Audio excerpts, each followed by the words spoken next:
وعلى آله الطيبين الطاهرين المطهرين وأصحابه الراشدين الهادين المهتدين. أما بعد فأعوذ بالله من الشيطان الرجيم. بسم الله الرحمن الرحيم. إنا فتحنا لك فتحا مبينا ليغفر لك الله ما تقدم من ذنبك وما تأخر. صدق الله مولانا العظيم. إن الله وملائكته يصلون على النبي يا أيها الذين آمنوا صلوا عليه وسلموا تسليما. اللهم صل على محمد وعلى آل محمد وبارك وسلم. الصلاة والسلام عليك يا سيدي يا رسول الله وعلى آلك وأصحابك يا سيدي يا حبيب الله. الصلاة والسلام عليك يا قائد الغر المحجلين وعلى آلك وأصحابك يا سيد الأولين والآخرين. زینت مسند صدارت، پیکر اخلاص و محبت و شفقت، پیر طریقت رہبر شریعت حضرت علامہ مولانا پروفیسر نعیمی صاحب عیدہ شرفہ، آج کی اس خوبصورت بزم کی رونق اور اس خوبصورت بزم کے اندر تشریف لانے کی سعادت حاصل کرنے والے جملہ ارباب محبت و عقیدت و نسبت، مجھے جس موضوع پر کچھ معروضات پیش کرنے کا حکم دیا گیا ہے وہ انتہائی اہم موضوع ہے، اور ہر مسلمان کے لیے اس کو سمجھنا اور اس کے مطابق اپنے عقیدہ کی، اپنے عمل کی اصلاح کرنا نہایت ضروری ہے. اس لیے کہ چاہے مسئلہ اللہ کی ذات کا ہو، چاہے مسئلہ نبی کے مقام کا ہو، چاہے مسئلہ اللہ کی پاک کتاب قرآن کا ہو، ان تمام مقدس چیزوں میں، ان تمام مقدسات میں بنیادی اصول یہ ہے کہ ان کو جاننا بعد میں ہوتا ہے، ماننا پہلے ہوتا ہے. اور ماننا ضروری ہوتا ہے. وہ بنیادی عقیدہ ہے کہ اگر یہ نہ ہو تو مقام نبوت کو ماننا ہی مخدوش ہو جاتا ہے.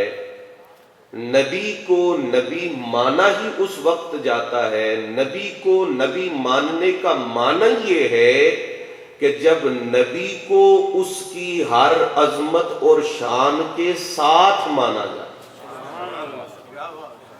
بالکل اختصار کے ساتھ میں یہ بات کر رہا ہوں کہ جب آپ لا الہ الا اللہ پڑھتے ہیں تو اس کا معنی صرف یہ نہیں ہے کہ آپ اللہ کے معبود ہونے کا اقرار کر رہے ہیں، آپ اس کے علی کل شیء قدیر ہونے کا اقرار بھی کر رہے ہیں، آپ اس کے حی قیوم ہونے کا اقرار بھی کر رہے ہیں، آپ اس کے علیم و سمیع و بصیر ہونے کا اقرار بھی کر رہے ہیں. حالانکہ آپ نے کہا ہے لا الہ الا اللہ، لیکن اس کا معنی اور اس کا مفہوم یہ ہے کہ میں اللہ کو معبود برحق مانتا ہوں اور اس کی ہر شان کے ساتھ مانتا ہوں۔ بالکل اسی طرح جب ہم محمد الرسول اللہ پڑھتے ہیں صلی اللہ علیہ وآلہ وسلم، تو اس کا معنی بھی یہ ہوتا ہے کہ ہم حضور کو اللہ کا رسول مانتے ہیں اور سرکار کی ہر عظمت اور شان کا اعتراف کرتے ہوئے حضور کی رسالت کا اعلان کر رہے ہیں۔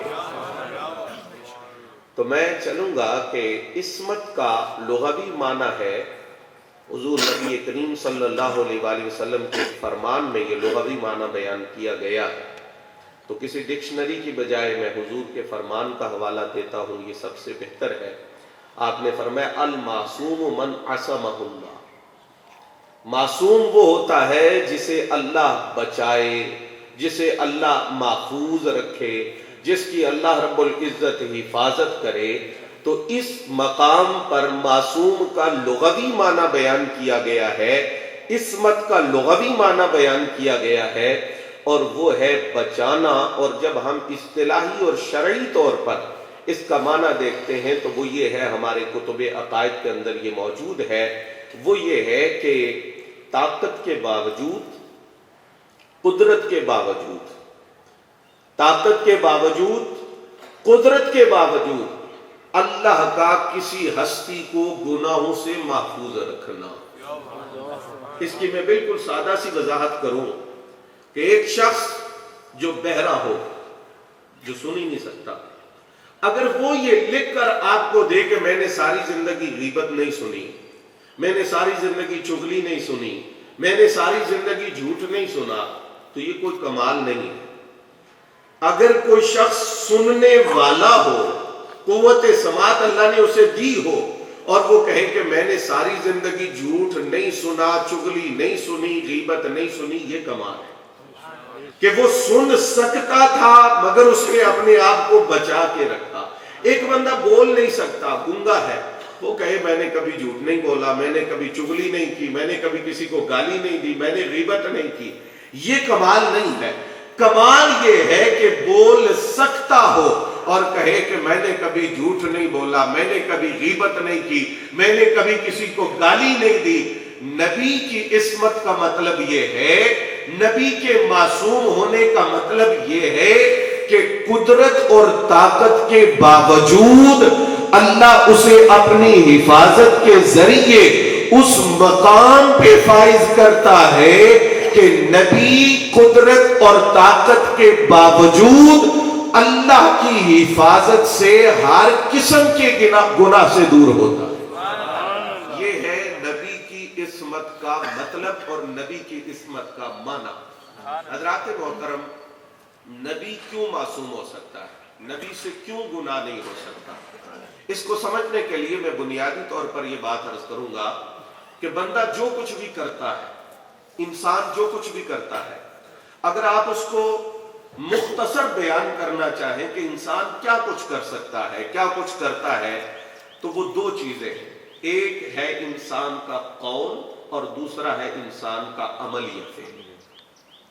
اس کے اندر سب کچھ آ جاتا ہے، کیونکہ انسان نے جو کچھ زبان سے عمل کرنا ہوتا ہے، بولنا ہوتا ہے، اسے قول کہا جاتا ہے، اور زبان کے علاوہ باقی پورے جسم کے کسی بھی حصے سے جو کچھ بھی کرنا ہوتا ہے اسے فعل کہا جاتا ہے۔ یعنی انسان جو کچھ کرتا ہے وہ دو چیزوں میں بند ہے، یا قول یا فعل۔ اور نبی کا قول بھی گناہ سے محفوظ ہوتا ہے، نبی کا فعل بھی گناہ سے محفوظ ہوتا ہے۔ دو ہی تو چیزیں ہوتی ہیں، یا قول ہوتا ہے یا فعل ہوتا ہے، عمل ہوتا ہے۔ اور جب نبی کے قول میں بھی گناہ کا تصور نہیں ہے، نبی کے فعل اور نبی کے عمل میں بھی گناہ کا تصور نہیں ہے، تو اس کا مطلب یہ ہے کہ نبی کی پوری حیات کو اللہ رب العزت گناہوں سے پاک رکھتا ہے۔ اب اس پر میں دلیل قائم کرتا ہوں کہ نبی کا قول گناہ سے کیوں محفوظ ہوتا ہے۔ آپ سب لوگ جانتے ہیں، آپ سب لوگ سنتے ہیں، اللہ کا قرآن کہتا ہے وَمَا يَنْتِقُ عَنِ الْهَوَىٰ۔ نبی اپنی خواہش سے، نبی اپنی مرضی سے، نبی اپنے ذاتی خیال سے کوئی نطق، کوئی کلام، کوئی بات کرتا ہی نہیں ہے. ان ہوا الا وحی یوحی، نبی جو کہتا ہے وہ وحی خدا ہوتی ہے جو زبان نبی پہ جاری ہوتی ہے. اب آپ یہ غور طلب مرحلہ ہے، اس کی گہرائی میں جا کر ہمیں سوچنا ہے. اگر نبی کے قول میں کمزوری ہے، نبی کے قول میں گناہ مانا جائے، نبی کے قول میں غلطی اور خطا مانی جائے، تو یہ بظاہر نبی کے قول میں غلطی اور خطا مانی جا رہی ہے، حقیقت میں وحی خدا پر یہ الزام عائد ہوتا ہے. کیوں؟ اس لیے کہ نبی کا کلام، اور پھر حضور نے اس کی وضاحت میں خود فرمایا. صحابی رسول حضور کی ہر بات لکھتے ہیں. بعض صحابہ نے رائے دی کہ ہو سکتا ہے ہر بات نہ لکھنے کی ہو، اور رحمت عالم نے اس کا جواب یوں ارشاد فرمایا، اس زبان سے ہر حال میں جو کچھ نکلتا ہے وہ حق ہی ہوا کرتا ہے. یہ ان ہوا الا وحی یوحی کی وضاحت ہے جو زبان رسالت سے ہے. تو نبی کا قول چونکہ وحی خدا ہوتا ہے، چونکہ وحی الہی ہوتا ہے، چونکہ وہ اللہ کی طرف سے ہوتا ہے، لہٰذا اگر نبی کے قول میں خطا ہوگی تو یہ دراصل وحی الہی پر الزام ہوگا. اور جب وحی الہی پر الزام اور اس پر اعتراض یہ ایمانیات اور ایمان کے تقاضوں کے خلاف ہے، تو تجھے ماننا پڑے گا نبی کی زبان سے جو قول نکلتا ہے وہ صرف درست ہی نہیں ہوتا، وہ تیرے عمل کو بھی ٹھیک کرتا ہے، تیرے عقیدے کو بھی درست فرما دیتا. اس لیے کہ جو بات خود ٹھیک نہ ہو وہ کسی کے عمل اور کسی کے عقیدے کی اصلاح کیسے کر سکتی ہے؟ نبی کا قول، نبی کی بات، نبی کی زبان سے نکلنے والے مبارک الفاظ نہ صرف یہ کہ خود ثواب اور اصابت اور درستگی کے اعلیٰ مقام پر فائز ہوتے ہیں، بلکہ یہ وہ انوار و تجلیات ہوتے ہیں جو سینوں میں اتر کر سینوں کے زنگ کو دور کر کے نور کی روشنی سے منور کرتے چلے جاتے ہیں. اس کے بعد نبی کا فعل اور نبی کا عمل آتا ہے. قرآن آپ حضرات سنتے ہیں، پڑھتے ہیں. اللہ کریم ارشاد فرماتا ہے، قل ان کنتم تحبون اللہ فاتبعونی یحببکم اللہ. یہ قرآن ہے.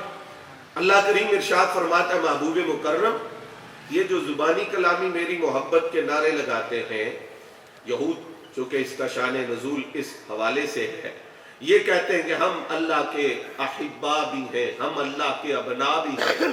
ان سے فرمائیے اگر اس دعویٰ میں اپنے آپ کو سچا ثابت کرنا چاہتے ہو تو فاتبعونی. فاتبعونی کا مطلب ہے کسی کے عمل کی پیروی کرنا، کسی کے فعل کے پیچھے چلنا، کسی کے نقش قدم کو اپنے لیے نمونہ اور نشان منزل بنانا. فرمایا اگر تم یہ کر لوگے تو یحببکم اللہ، پھر تمہیں زبان سے کہنے کی ضرورت نہیں پڑے گی، اللہ تمہارے محبوب خدا ہونے کا اعلان خود ہی فرما دے گا. اب آپ اندازہ لگائیے کہ نبی کا عمل کیا ہے، نبی کے فعل کی عظمت کیا ہے. کہا یہ تو ایک طرف ہے بات، یہ تو بہت بالا ہے موضوع، یہ تو بہت بلند ہے مقام کہ نبی کا عمل اور نبی کا فعل کتنی عظمت والا ہوتا ہے. نبی وہ ہوتا ہے جو اس کے نقش قدم پہ چلتا ہے، اللہ اسے اپنی محبوبیت کا مقام عطا فرما دیتا ہے. تو نبی کے نقش قدم پہ چلنا، ہم یہ کہتے ہیں نا کہ جناب سیدنا صدیق اکبر معصوم نہیں ہے، مگر ان سے اللہ رب العزت نے گناہ ہونے نہیں دیا، ان کی گناہ سے حفاظت فرمائی.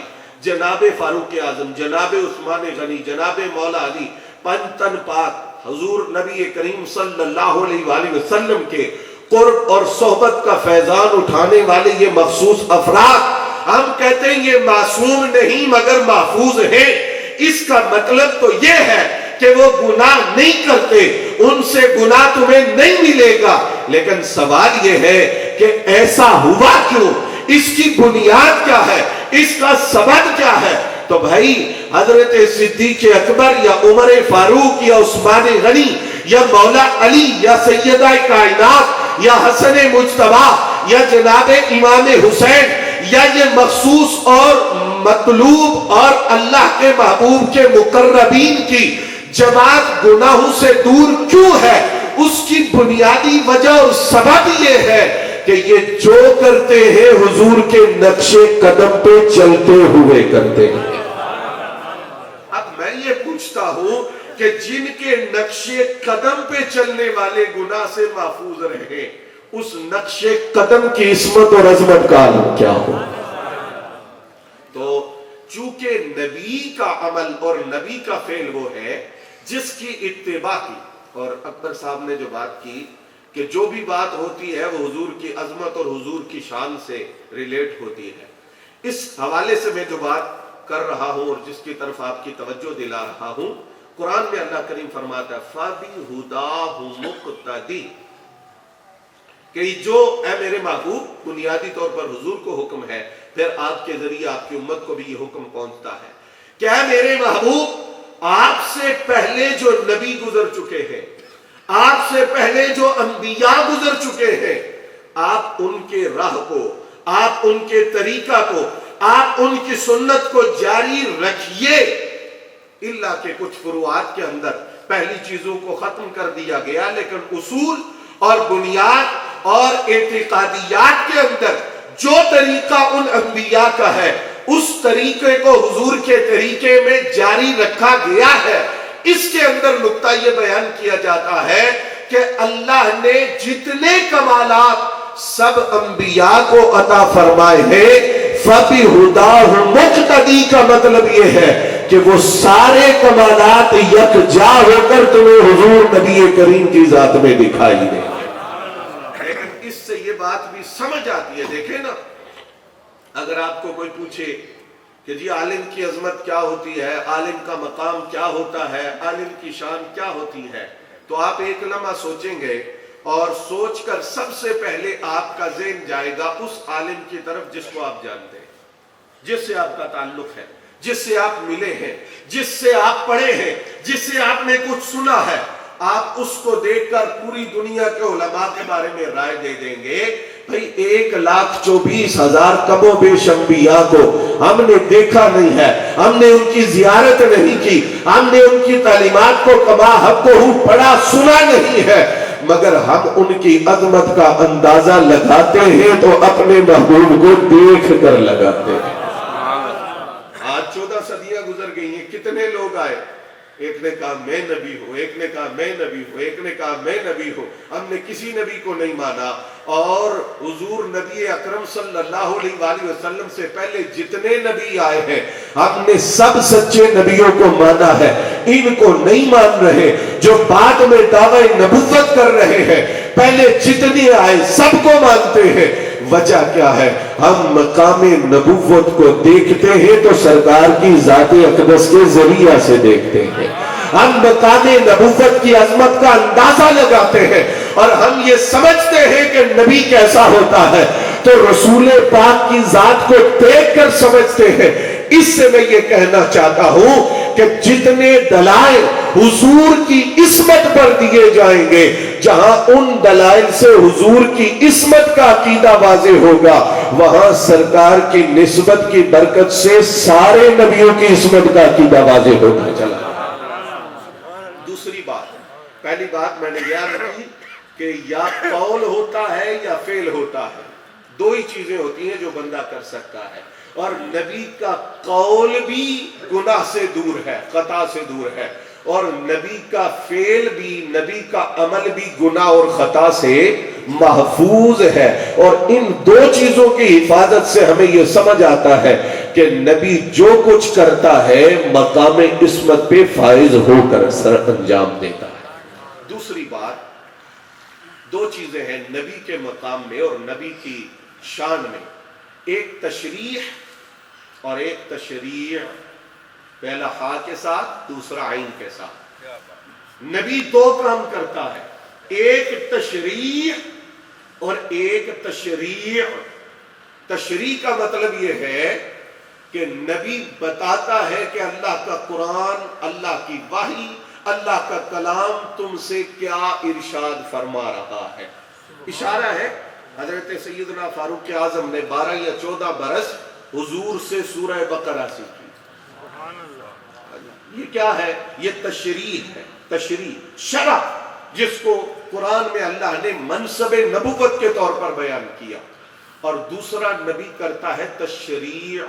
تشریع کا معنی ہوتا ہے شریعت سازی۔ ہم گدھے کو حرام سمجھتے ہیں، کیوں حرام سمجھتے ہیں؟ اللہ کے نبی نے اس کو حرام قرار دیا ہے۔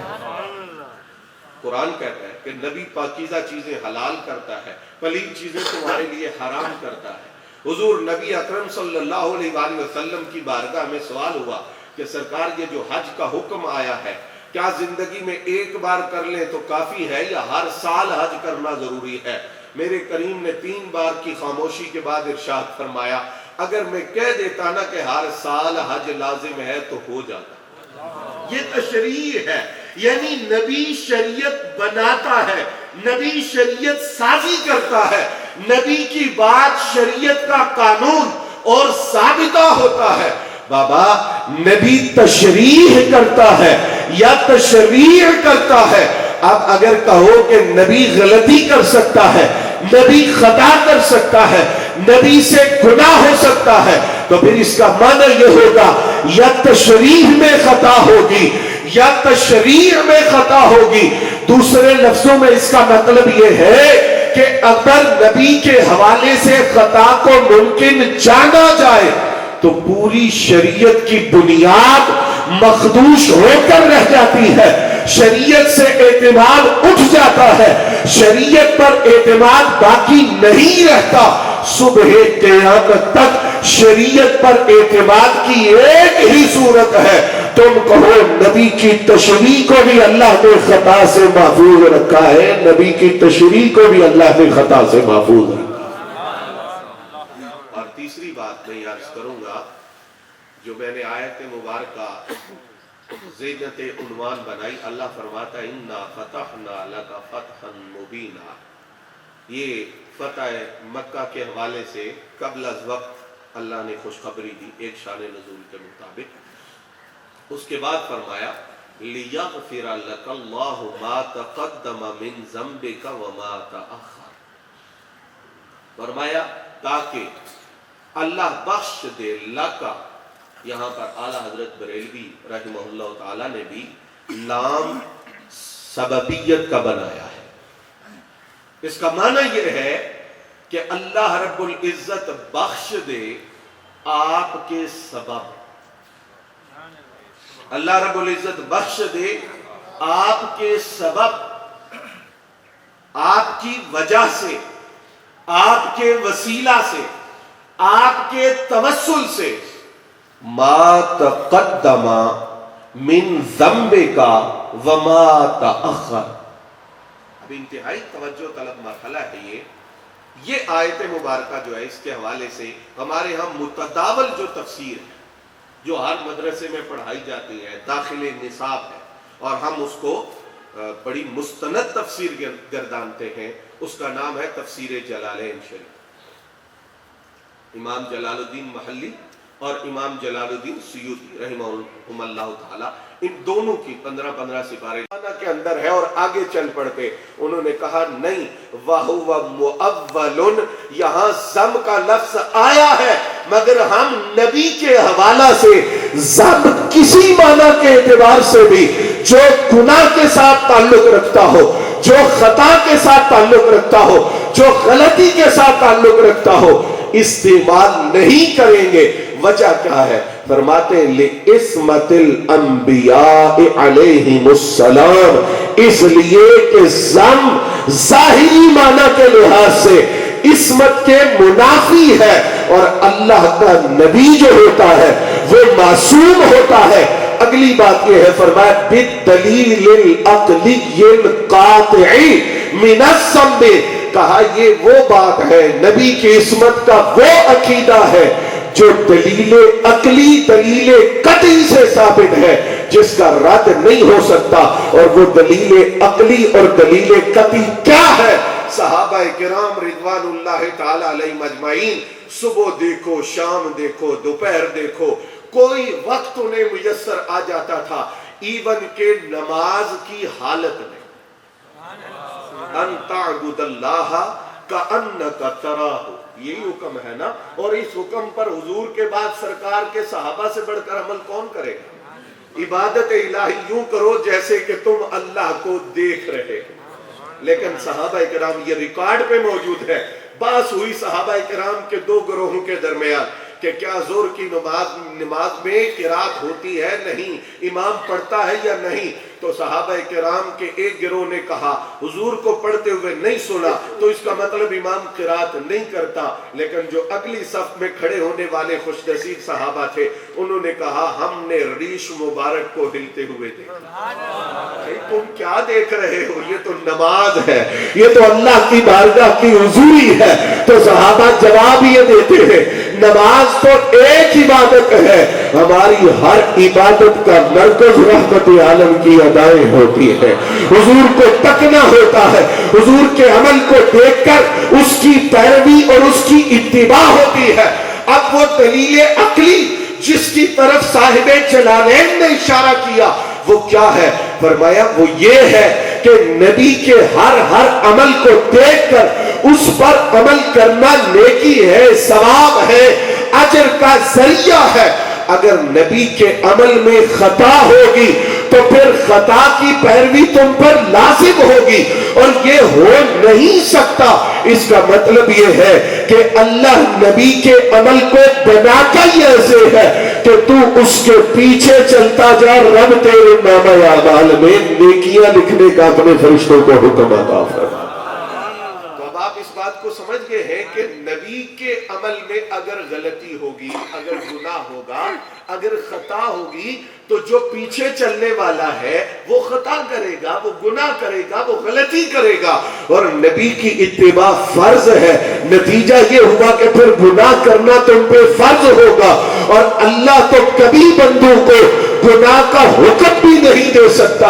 تو اس کے بغیر کوئی چارہ ہی نہیں ہے کہ جب نبی کی اتباع لازم ہے تو نبی کا ہر عمل گناہ سے دور ہوتا ہے، خطا سے دور ہوتا ہے، غلطی سے دور ہوتا ہے۔ اور یہاں پھر معنی کیا ہوگا جو تعویل انہوں نے جس کی طرف اشارہ کیا ہے؟ علامہ ساوی مالکی رحمہ اللہ تعالیٰ نے اس کا ایک معنی یہ بیان کیا ہے، فرمایا لیغفر لک اللہ ما تقدم من ذنبک۔ یہ ذنبک کا معنی یہ ہے ذنوبی امتک۔ ہماری بات آئی ہے تو کم از کم سبحان اللہ کہو۔ ہماری لجپالی اور ہماری غریب نوازی جو سرکار کی طرف سے اس کا ذکر ہو رہا ہے تو سبحان اللہ تو کہنا چاہیے۔ من ذنبک کا مطلب یہ ہے اے محبوب اللہ آپ کے وسیلہ سے آپ کی امت کے اگلے گناہوں کی بھی بخشش فرما دے اور پچھلے گناہوں کی بھی بخشش فرما دے۔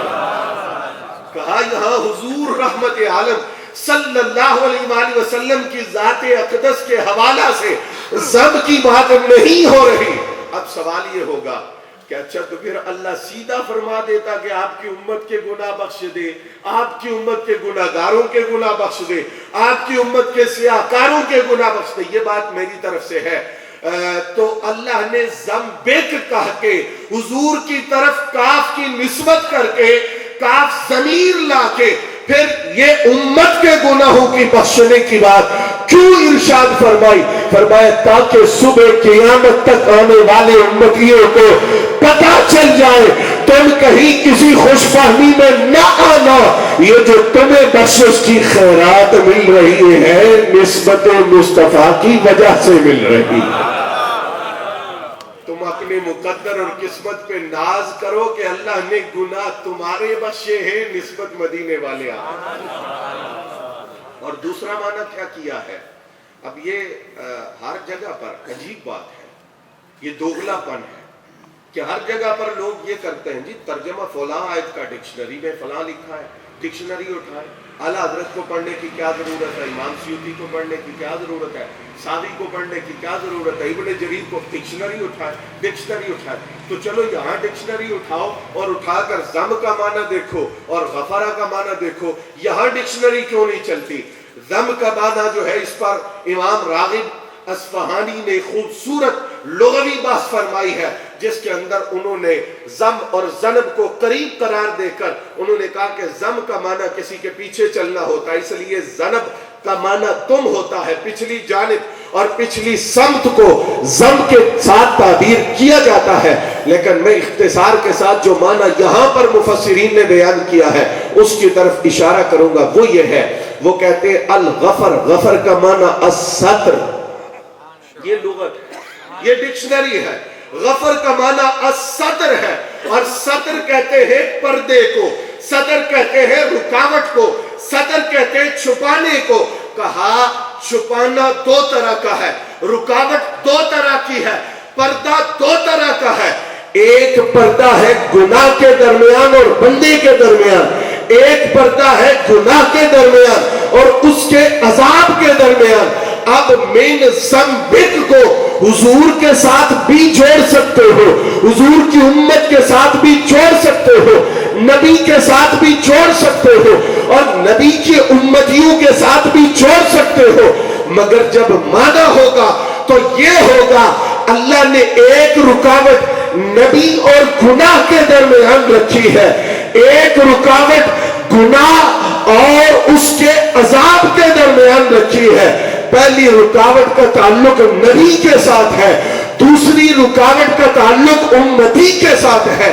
آسان لفظوں میں اس کا مطلب یہ ہے کہ غفر کا معنی ہے رکاوٹ ڈالنا. یہاں دو قسم کی رکاوٹ ہے، ایک رکاوٹ نبی کے لیے ہے، ایک رکاوٹ امتی کے لیے ہے. نبی کے لیے پردہ یہ ہے کہ اللہ نبی اور گناہ کے درمیان وہ پردہ رکھتا ہے کہ نبی سے گناہ نہیں ہو سکتا. اور امتی کی نسبت پردہ کیا ہے؟ کہا اللہ تعالیٰ جب گناہ ہو جائے کسی امتی سے تو حضور کی نسبت، حضور کے سبب اور حضور کی برکت سے اس گناہگار اور عذاب کے درمیان پردہ رکھتا ہے. کہا غفر کا معنی احالہ بین العبد و ذنبہ او بین الذنب و عذابہ. کہا یہ دو احالے، دو رکاوٹیں ہیں. حاصل مفہوم یہ ہوگا کہ نبی اور گناہ کے درمیان وہ آہنی دیوار ہوتی ہے جس کی وجہ سے گناہ نبی تک نہیں آ سکتا اور نبی کبھی گناہ تک نہیں جا سکتا. حضرات محترم، اب میں چونکہ اختصار ہے اور میرے پاس مخصوص وقت ہے، ان آیات مبارکہ کی طرف یا ان احادیث طیبہ کی طرف بالتفصیل تو اس محفل میں نہیں جا سکوں گا، لیکن اختصار میں کوشش کروں گا کہ ایسی بات عرض کروں جس کے ساتھ کسی بھی آیت کو آپ سامنے رکھیں تو آپ پر حقیقت منکشف ہو جائے. اب میں نے ایک آپ کے سامنے آیت پڑھی ہے اور یہاں پر میں نے حوالہ دیا ہے کہ صاحب جلالین نے کہا وَهُوَ مُؤَوَّلٌ. اس سے اتنا تو طے ہو گیا کہ کوئی بھی آیت جس کے ظاہری معنی سے تمہارا ذہن کسی اور طرف جا سکے، جب نبی کے متعلق اس آیت کو ترجمہ اور تفسیر کے ساتھ دیکھنا ہے تو عام لوگوں کا حکم اور ہوگا، اللہ کے نبی کا حکم اور ہوگا. یہ وہ ضابطہ ہے جو ہر آیت کے ساتھ آئے گا، یہ وہ ضابطہ ہے جو ہر حدیث کے ساتھ آئے گا. اب جو اگلی بات ہے وہ میں یہ عرض کروں گا بالکل آسان لفظوں کے اندر. شاہ صاحب قبلہ یہاں پر کوئی صاحب کسی دوسرے آدمی کو 100 روپیہ دیتے ہیں، بالکل آسان میں سمجھانے کی کوشش کر رہا ہوں. 100 روپیہ دیتے ہیں. اب توجہ، ظاہراً انہوں نے 100 روپیہ اس بندے کے ہاتھ میں پکڑایا. جس نے دیکھا یہ دیکھا کہ شاہ صاحب نے 100 روپیہ اس بندے کو دیا. اب دے رہے ہیں. ایک بندہ کہتا ہے نہیں ہدیہ دے رہے ہیں، تحفہ دے رہے ہیں. ایک بندہ کہتا ہے نہیں جی وہ غریب بندہ ہے، اس نے ان سے مانگا ہے، یہ اس لیے دے رہے ہیں. اب دیکھیں 3 بندوں نے مختلف باتیں کی. صحیح بات کیا ہے یہ تو شاہ صاحب جانتے ہیں کہ شاہ صاحب نے کیوں دیا. توجہ، ایک رائے دے رہا ہے، دوسرا دوسری رائے دے رہا ہے، تیسرا تیسری رائے دے رہا ہے. اس سے 2 باتیں سمجھ آئے. ایک بات، بعض اوقات عمل ایک ہوتا ہے لیکن اس کی حقیقت، اس کے مختلف پہلو ہو سکتے ہیں. صورتن عمل وہی ہوتا ہے، لیکن اب اس کی وجہ کیا ہے، اس کا سبب کیا ہے، اس کا حکم کیا ہے، اس کے اندر مختلف پہلو ہو سکتے ہیں۔ اور دوسری بات یہ ہے کہ یہ جو تین بندے بات کر رہے ہیں نا، ان تینوں کو چپ رہنا چاہیے، کسی کو بات نہیں کرنی چاہیے۔ کیوں؟ جب تمہیں حقیقت کا پتہ ہی نہیں ہے تو بات کیوں کر رہے ہیں؟ اب توجہ طلب مرحلہ یہ ہے، نبی کا جو بھی عمل، یہ سارے مقامات جو ہیں ان کے حوالے سے میں ایک اصول آپ کو پیش کر رہا ہوں، نبی کا جو بھی عمل کوئی پیش کر کے تمہارے عقیدے کو متزلزل کرنے کی کوشش کرے، وہاں ایک جملہ جو بڑی ذمہ داری سے اور بہت بڑی شخصیات سے نقل کر رہا ہوں وہ یہ ہے، فرمایا ہی اسرار بین اللہ تعالی و انبیائہ، کہا تم اس پر بحث کیسے کر رہے ہو، تم اس پر حکم کیسے لگا رہے ہو، تم اس کے بارے میں رائے کیسے دے رہے ہو؟ پتہ ہے کہ نبی کے درمیان ہے، جب تم اس کی حقیقت کو نہیں سمجھ سکتے تو تم اس پر حکم کیسے لگا سکتے؟ اب اس کی دوسرے انداز میں تشریح کر دوں، آپ کسی جامعہ میں جائے کہے جی ہمیں فتویٰ چاہیے، پہلے وہ کیا کہیں گے؟ پورا مسئلہ لکھ کے لاؤ، مفتی صاحب دیو فتویٰ